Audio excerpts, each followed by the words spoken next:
Hello everyone, and we're back. Well, are you ready to go to the Superman side of the DC universe with 3 titles that we're going to talk about? Yeah. Now, there is some confusion on where these all kind of piece together, and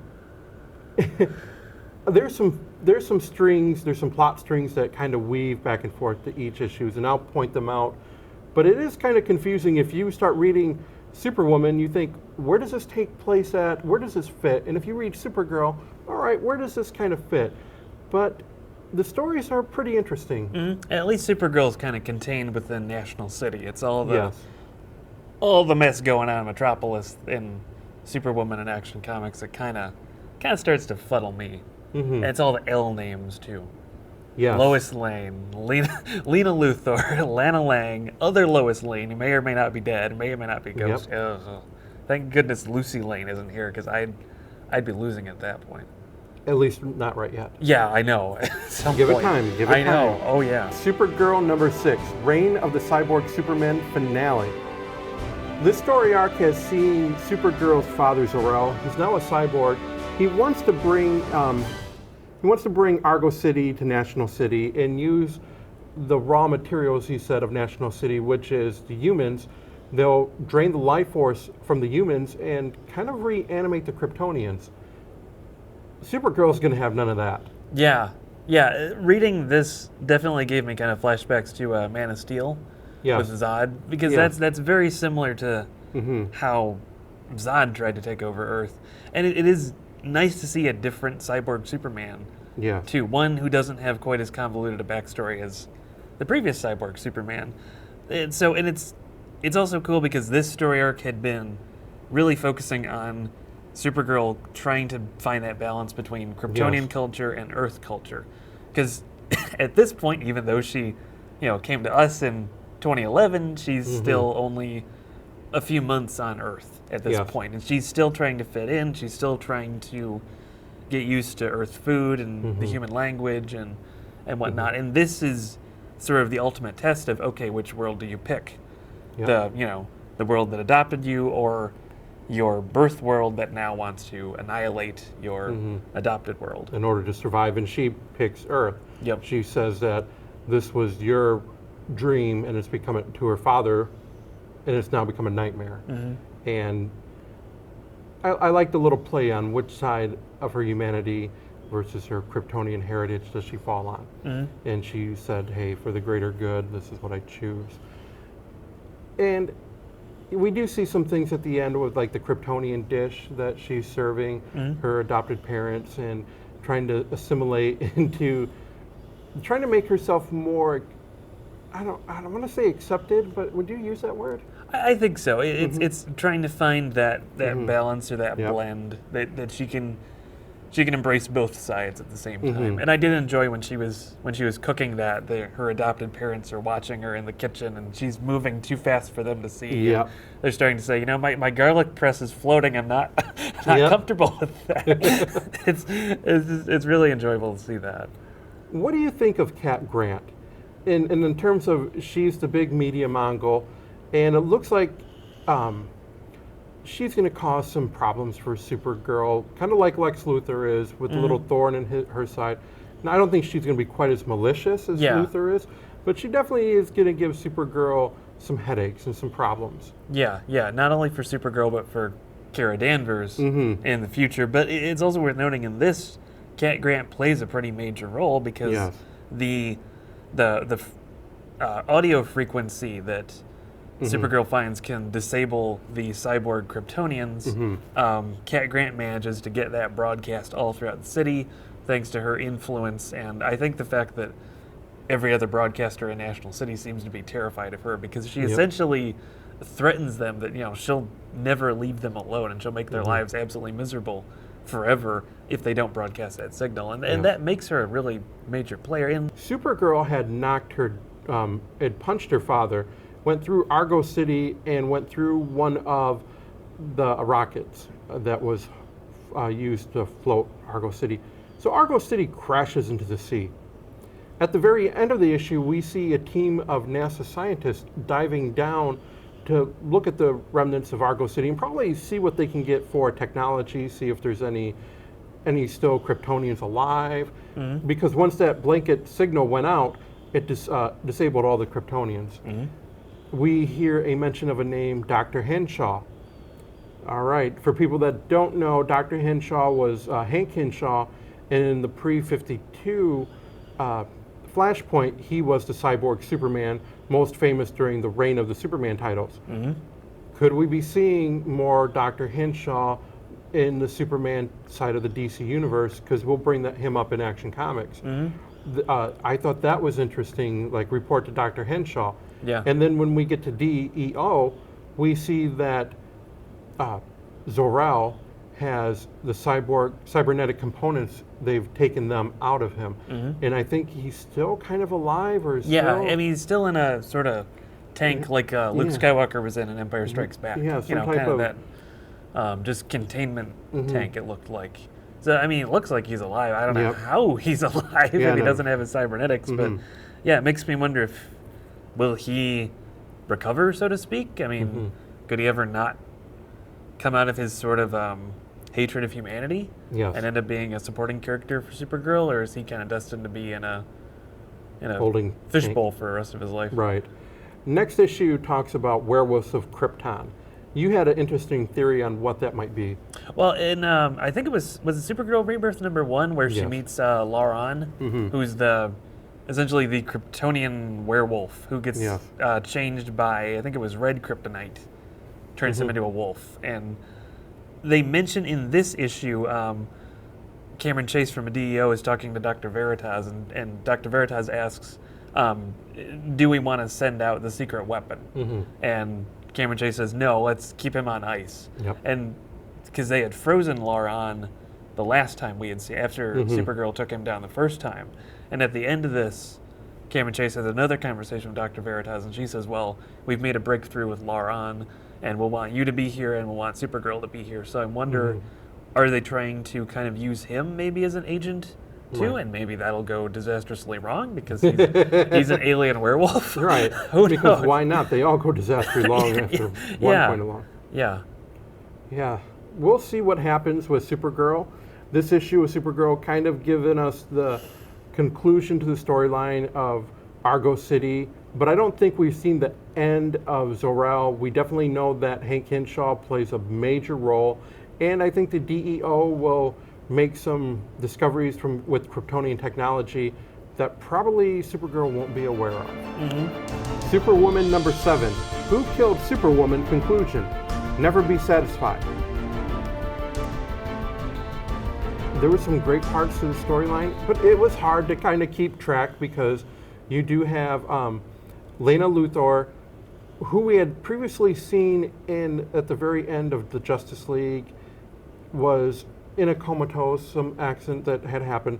Lex Luthor went on all the stops to try to get her better, to awaken her from her coma, but he kept on using technology on her, whether it be apocalyptic, anything that he could find. And therefore, it kind of treated her as a guinea pig. So all she really remembers is, instead of her brother helping her, she feels like she was being tortured. So when she does regain consciousness and Lex isn't even around, she starts plotting her revenge because it was her scientific breakthroughs, if I remember, that really powered LexCorp, that he took credit for. Well, and she was wheelchair bound for a lot of her childhood too, so I think it kind of felt like Lex was sort of pushing her out, maybe with the mindset of protecting her, maybe with the mindset of capitalizing her. It's kind of hard to say. It feels like Lex does love Lena. He does. I mean, this is not typical megalomaniacal villain Lex Luthor in this issue. This is Lex trying to grapple with the fact that his sister is a giant robotic snake monster, which is really cool looking at. I want a toy of it, DC, at some point. Come on. Yes. It was cool. It says the more powerful she got, she started augmenting her armor, which I always love that they always have the green armor. It must be a Luthor family heirloom. hanging up above the mantle is a little green, way back from the Superpowers day, little green armor suit, and they just modify it, make it their own. Yep. We see more interaction with Steel and his niece, and we see some of the supporting characters kind of get shine, like Maggie Sawyer. Mm-hmm. Yep. We also see a woman in a hood, who we find out is our Lois Lane. When I say our, I mean new pre-Flashpoint Superman Lois Lane. Lana Lang's powers, she's using them, and it's ending up killing her. But she starts to see a Lois Lane. I don't know if it's a figment of her imagination or she genuinely is seeing her through her Kryptonian powers. It sounds like it's not a figment of her imagination, because she does see that Lois in a couple panels, and that Lois, kind of makes jokes to her. It's worth noting that the Bizarro Ultra Woman, who they're apparently calling the Bizarrus, she can also see that Lois too. And that Lois says to her, I don't know why you can see me, but you can see me. Yep. So we have work to do, or something to that extent. So that makes it sound like that's not just a ghost, right? Or just a delusion on Lana's part. Because remember, Lana is fighting anxiety and a few mental problems through this, and that that very easily could have been just a support tool. Yep. She had. She lost Lois that not true. that long ago, but it sounds like that's more than just a support tool. Atomic Skull wants an apology from Lex Luthor to because of everything he did to him in Blackgate, not Blackgate, but what was the other prison? Strikers Island? Yeah, I think so. Yes. I think so. I think so. There's just a lot of stuff going on in this story arc. Yeah. And we have notes here, and we still looking through them going, huh? Yeah. But the line of the day has to be, I think it was the Savior had told Lex Luthor, or one of them says, well, I can't do anything with my suit. Did you think of rebooting your suit? Don't be so, damn you. Pretty much. Yeah. For all his intelligence, Lex Luthor, and it's kind of like when you have a cable modem, did you ever think of powering it down and power cycling for 30 seconds and turning it back on? Oh no, I didn't think to do that. That can't be that easy. Click, click. Damn you. Really, it's funny too, because when they get Lex out of the prison and he starts to fly up and says, "I'm free, free," and someone, I don't remember if it's Lana or Mercy, says, "Oh please, you weren't gone long enough for anyone to notice you were gone." Exactly. It's that funny, kind of over dramatic Lex. Yes. It's worth noting too, Lex does not have a good day in this issue. No, he doesn't. This is the day for Lex to go back to bed, because never wake up. Not only is he has to deal with the fact that his sister wants to kill him, and he's not comfortable with that. He even kind of reprimands Lana just for saying, "Oh yeah, we need to knock her right out of the sky," and he says, "That's my sister you're talking about." He can't even formulate a plan against her, right? Because Lena has changed the Gestalt so much and reconfigured it so much that he wouldn't even be able to find her. Yep. Of course, she's right in front of him when they get in. And he gets his butt whooped by the Savior, who's essentially a super religious sort of Superman fanatic, who just pounds the crap out of him.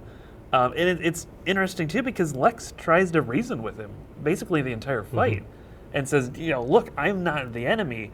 And it's such a 180 from the Lex we saw fighting Doomsday in Action Comics, who jumps out gung-ho like, all right, let's go save Metropolis. And it makes you wonder, okay, could he actually be a hero at some point? He is Lex Luthor. He's always going to be distrusted by the heroes, but he actually did kind of good that issue. He was taken out of his comfort zone. Yes. Not out of, fighting aliens that he can't possibly humanize or that he hates just intrinsically, but he's actually fighting things that he has kind of a respect for. Yes. And he gets his butt whooped for it. But exactly. I did say earlier the Savior, he apologized, Savior, no, not apologize to Savior, that the Savior told him to reboot his suit. It was either Kryptonite Man or Atomic Skull. And I think it was probably Kryptonite Man. Yes, it was. Kryptonite Man was really enjoyable in this arc, just being the floating head.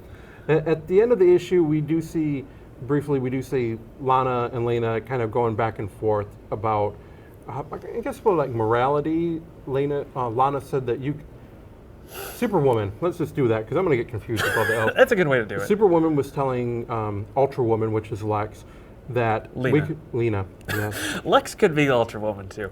Yeah. They were talking, I could have been your friend, you never noticed me, and you always said you were alone, but that's because you never made time. Da-da-da-da-da. And Well, and it's that sort of divergent path they went to, because they started out in the same small town. yes. They both had to kind of deal with that upbringing. And it made it sound like the two, they were both kind of powered by the same source. Because Lena mentioned to Lana that I should just be using Superwoman, Ultra Woman.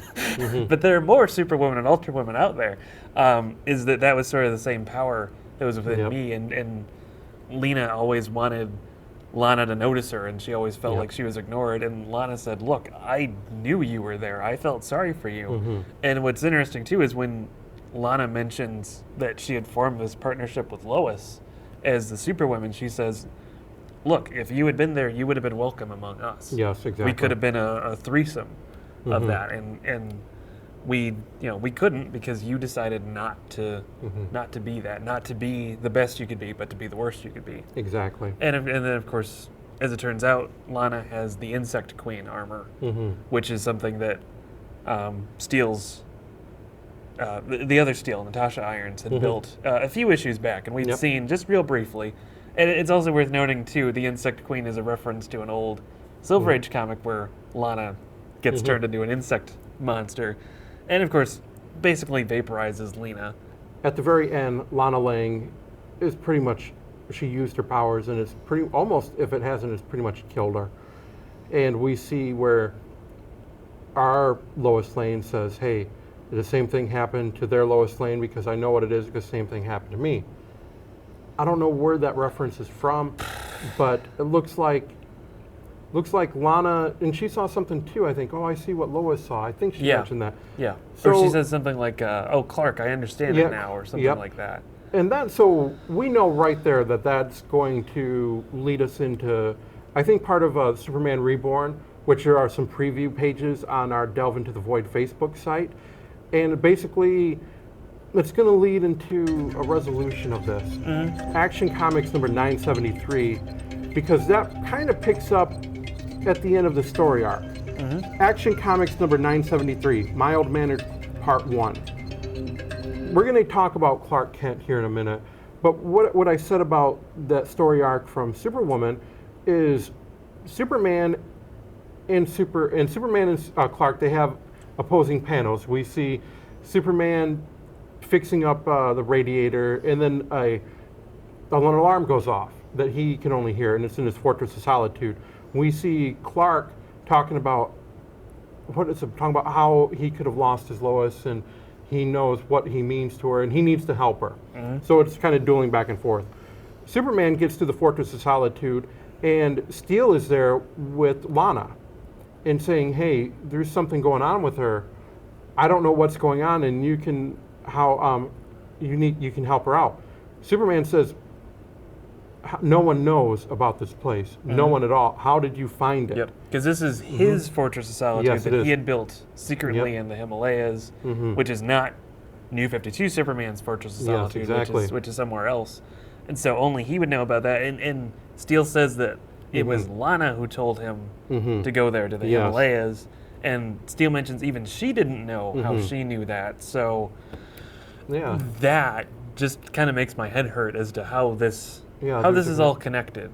The cellular degeneration is going on with Lana Lang. Helix, which is kind of the Kryptonian, Superman's Kryptonian robot, which he put together, doesn't know what to do. Can't really identify it. Superman can identify it, but they said that there's one place that would know.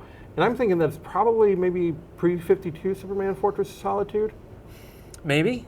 Maybe that would make more sense. Or Gentricon, maybe that Gentricon place where it was there. Maybe, but that's still in a jungle and it's in a wreck, so who knows? Yeah. Why don't you tell us a little bit about this Clark Kent? Clark. I figured by now we would have had an origin for this Clark, but no. Clark is still the guy we call Clark is still going around. He's still acting as Clark Kent. Like you said before, pre-Flashpoint Lois Lane is now filling in for New 52 Lois Lane Yes. with the Daily Planet. So she goes undercover. Clark is also there. He gets the feeling, hey, I need to go in and help her. And of course, immediately trips on the floor and accidentally disarms like 3 of the guys. Yep, exactly. and basically lets it so that Maggie Sawyer can come in and hold them all up. So it's interesting too, because this Lois essentially knows this isn't her Clark. Right. She knows it looks like him. He sounds like him. She says the mannerisms are kind of off. His speech is a little creepier than it is. She decides to follow him home, and he goes to a fast food restaurant and orders like all this belly burger. Like all this chocolate stuff, and Yep. It's just this massive amount of stuff, which I think Lois calls that the little kid dream diet or Yes, something exactly. in there, and at the stand, Clark just passes it off as, oh, I'm just having problems with a girl, and the guy says, oh, I get that. Yep. and then he goes to his apartment, which Lois knows is the apartment Clark Kent used to live in before they met. And when he goes in, she follows him in, and the doorman says, nobody's been in here for 2 hours. Yeah. And I haven't seen Clark Kent in Days. weeks. Yeah. Weeks, days. Yeah. So there's a lot of questions still around Clark Kent. There is. At the very end of this issue, 2 things happen.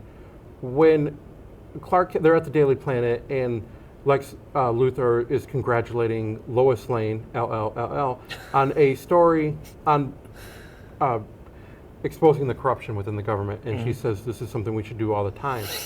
Well, Clark Kent has finally realized that he'd be nothing without Lois Lane, or he's starting to have some feelings, better or worse.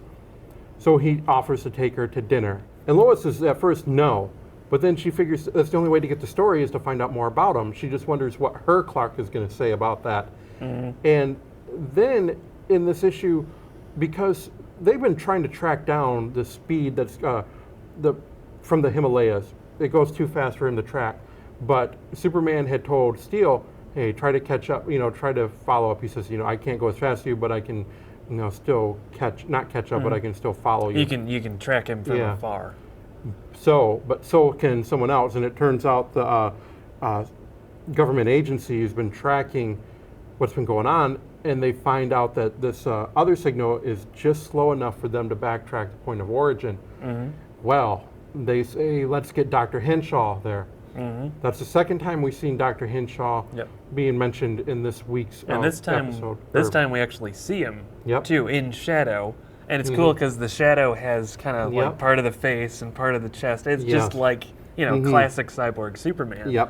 So it was kind of a neat allusion to that. But it sounds like he's very interested in finding this Superman's Fortress of Solitude, and so it looks like he wants Kryptonian technology, and between that and the ruins of Argo City. Yes. So it'll be curious to see what he has planned. The next issue is called The Fortress Falls. So I can only assume that we're talking about the Himalayan fortress. And we're going to see, I think definitely we're going to get find out who this Clark Kent is.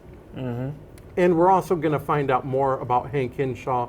And I think his destiny ultimately leads him to a cyborgish Kryptonian Superman character. And what we got to know too, what's going to happen to Lana Lang? Yes. Because that's the last issue of the last teaser paneling. Superwoman says the final fate of Lana Lang. So, is she going to live? Is she going to die? Is she going to become something else? Did Lois die? Did New 52 Superman really die? Are they? Yeah, and and there's definitely more to this Superman than has been mentioned. We're going to take our second break. And when we come back, we're going to talk about 2 milestone issues, Justice League of America Rebirth #1 and Detective Comics #950. We'll be back in just a moment.